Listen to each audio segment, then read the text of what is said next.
And in fact, if we go back 15 years, hypothetically, if we could go back 15 years, if the government said, in any country, if the government said, we are going to make it law that every single person carries a little tiny box in their pocket, we are going to listen to every single conversation you have, every business meeting, every consultant meeting in a doctor's surgery, every single word you say, we are going to record. Whether your phone is on or off, we have the ability to record. We're also going to monitor everywhere you go. So we are going to know everything you say and everywhere you go.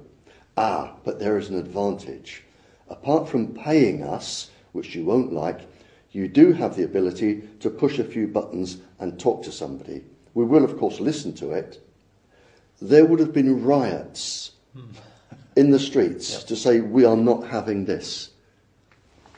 But the marketing was so clever that it's gone out and people are paying them to do this.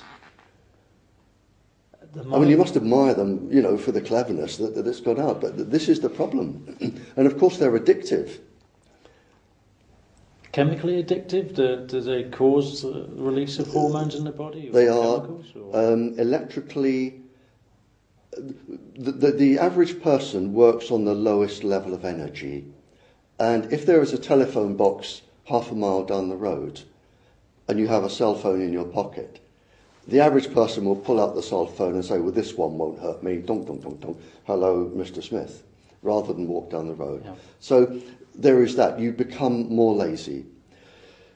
The other addiction is that there are numerous experiments. I have pages upon pages of experiments where the microwaves going into the brain, they accelerate and, if you like, increase the natural rhythms of the brain. It's called entrainment.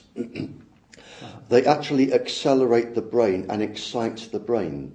And we know that a child that uses a cell phone for just 2 minutes, the brain is accelerated and not back to normal for 2 hours, around 2 hours afterwards. And that's just for 2 minutes. Now you imagine a child in a playground at a school that spends 20 minutes on the cell phone.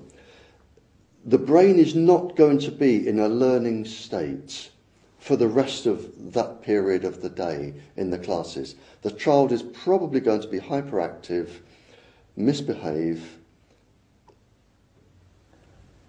And a general pain. And a general pain, yep. And is that something you can see on EEG? Oh, yes. You see a change in the brain waves? It is guaranteed. I have pages upon pages of this type of experiment. It's so easy to do that most people in this research area have done it many, many times. And anybody can do this. Just don't expose your brain to any microwave cell phones or anything for a couple of hours. Take an EEG, take one from your heart, an ECG at the same time.